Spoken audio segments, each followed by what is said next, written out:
for a long time. Do you feel like the old man of the group here? I do, honestly. I mean, it's kind of crazy how different the team is since I came in. I mean, when I came in, like the room was the guys like Alex Buxer, and we had guys like George Aston. It's a different team, definitely, but I mean, I feel just as excited as I ever have, so I'm ready to attack the season just like I have every other year. Like, when you look at your offensive line, I mean, you have 5 guys who played a lot of football coming back, but there's not a lot of depth really behind that group. What have you seen from the young guys who are really looking to step in and get into a rotational role like you were in a couple years ago? Yeah, absolutely. So these guys, no, they haven't had a lot of game experience, but these guys have been twos for a long time. They've been with Borbs, during the season instead of on rocks, and they've been working, and these guys are really ahead of where they should be for the amount of experience they have. A lot of these guys, they go against our ones every day, and that's some of the best ones they're going to see. So, every day they're going against great competition, against the defense, and they're really, like I said, far ahead from even where I am, and that's what I'm trying to say. You just try to keep pushing the standard. Each younger group you want to develop quicker than you did. So, I have confidence in all those guys to play if they had to step in any moment. Is it weird not having Carter or Gabe or Marcus or Owen in there anymore? Oh, it's so weird. I've been with those guys for 5 years now, man. It's absolutely insane. But you kind of take what those guys have taught you. You work with them and hopefully pass it on. Like I said, those guys were great leaders and great players, and I'm really blessed to have been able to play with them. All those guys. Same way when like the Jimmy and Bryce Hargrove left. You take what you learn from those guys and you move forward. It is a weird feeling kind of not having them around though. Those are some of my buddies. So. Yeah, it's different for sure. Have there been any young guys? It's obviously a different quarterback room for you guys. How's that gone so far? Just chemistry and terminology and all that. How's that gone for you guys? No, yeah, absolutely. I've been around Phil the most. Phil, awesome guy, man. I mean, he's fitting right in with the guys. He's a gutsy guy, man. He'll go out there and make a play, and I think a lot of guys on this team really respect that. Kind of really respect a guy with like moxie. He's a team guy. He's down to earth. And like I said, a lot of us knew him in high school, so honestly, it's not the first time we met him.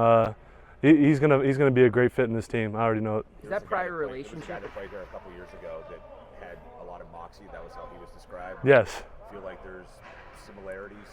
Yep. Traits there. Yeah, I mean, a quarterback when they have heart, I think, especially in college football, I think that's the most important thing because I think you get the whole team behind you. I do see those similarities in terms of moxie. Those dudes, like I said, they're not afraid to get hit. They're not, scared of stand in there and make the throw. And that stuff, especially the O-linemen really respect because, we're blocking our butts off. Sometimes, quarterback's hot, you got to make the throw. And if you're going to stand there and make it, that's, he's doing his part, we'll do ours. Who are some young guys on the defensive line that have stood out to you? Anyone that you kind of blocked for the first time and were like, oh, okay, he's kind of special? Well, second-year guy, but one guy that's really stuck out to me is Sean Fitzsimmons. He's looked great so far this camp. He looks quick, strong. He's using his hands a lot better now. He's been working with Coach Partridge. I definitely say in the interior, that's one guy that I, am really looking forward to see their development.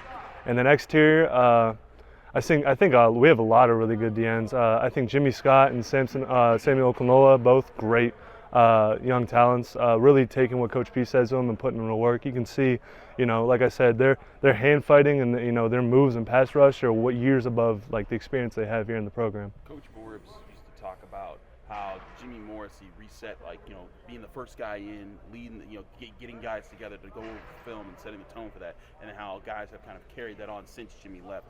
Who's the person kind of doing that right now? Is that you? Is it kind of a collective? How's that going? I think right now it's really a collective because you got, starting 5 have all played a lot of games. And we've all kind of played with the Jimmies and then played with, the guys like the Marcuses and Carters and Gabes who have carried that along. And I think we have it all instilled in us, and we're just trying to make it a group thing. Instead of having, one guy that sticks out as a leader, I think a group effort in order to get the culture just set that's the way that things are done and that's the way things are understood. You don't need one guy pushing it. But after Jimmy was here, that definitely helped instill those values in us. I know we're still a little early in spring camp, but what's been the most impressive thing to you about Ryan Baer's growth? Ryan Baer takes what he's taught by Borbs and applies it. He doesn't make the same mistake twice. That's one thing I think, most impressed me about him. He takes coaching really well. He wants to be better. He does the extra work. He's always with us watching extra film. And you can really see, like, day by day, you know, he's getting 3% better, like Coach Narduzzi says. Like, just one little thing every day, and, you know, sooner than later, he's going to be a really good player for us. So. You guys have to show a lot of versatility, but are you playing mostly right guard, left guard? Yeah, right now I'm mostly a guard. So. Right side? Yeah, no, who knows though? You know how it shakes out in the season. Everything always is crazy, but right now I'm a guard. I was just kind of curious, what went into your decision-making process this offseason when you were trying to decide what you wanted to do, if you want to come back or try something else? You know, I wasn't sure, you know, I guess where my life was headed. I guess I didn't put any thought into it. So when I decided to go out for senior day, I was kind of buying myself some time. But when I really sat down and thought about it, I was like, man, like would I rather, you know, be doing anything else than playing football this year? And the answer was just no. So at the end of the day, there was variables pulling me each way, but it just came down to I just want to come back, you know, play with these guys, play with, you know, the Jay Cradles again, play with, you know, Matt Goncalves, and, you know, there's nothing I'd rather be doing than playing football right now. So I know I made the right decision. What's after football? After football is wherever life takes me. I mean, you know, if an NFL draft opportunity presents itself next year, then I'm absolutely all for it. And, you know, I can't really think about that. It's obviously a long-term goal, but you know, however that shakes out, it shakes out. If not, then it doesn't. Then I'm willing to move forward with my life. But you know, we'll just have to see how the future plays out and take it day by day.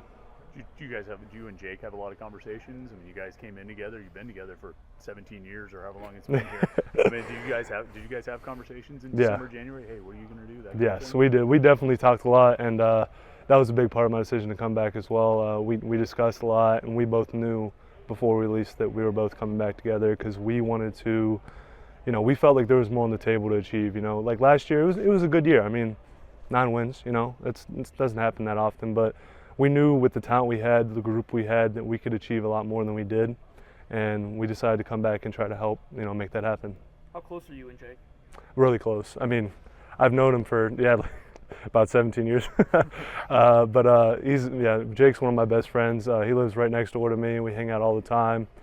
You know, we were just on spring break together. You know, that's one of my best friends on this team. Always has been. Our connection's really strong, and we've played a lot together. You know, whether it be, you know, me at center, him at guard, me at center, me at tackle, him at guard. You know, it's been pretty much every combination you can have it now.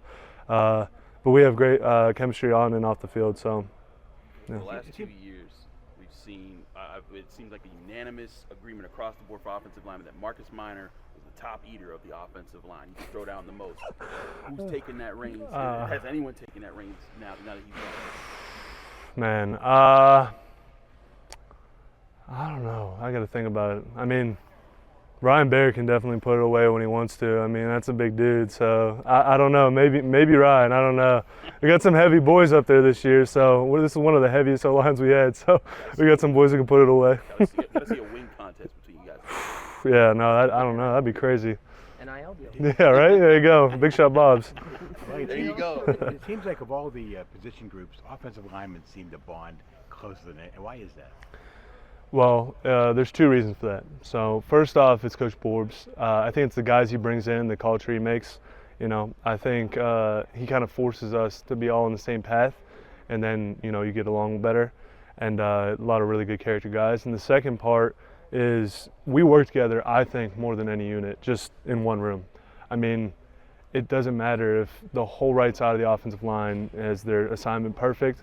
One guy goes the wrong way, has the wrong idea on a backer, plays over. So you kind of grow up, you know, playing offensive line, and you understand that football really is a team game before a lot of other players. You know, a lot of guys who are out on islands and stuff, and you just learn that, you know, the more cohesive you are, the more success you're going to have, and everyone's going to be better if everyone's better. You know.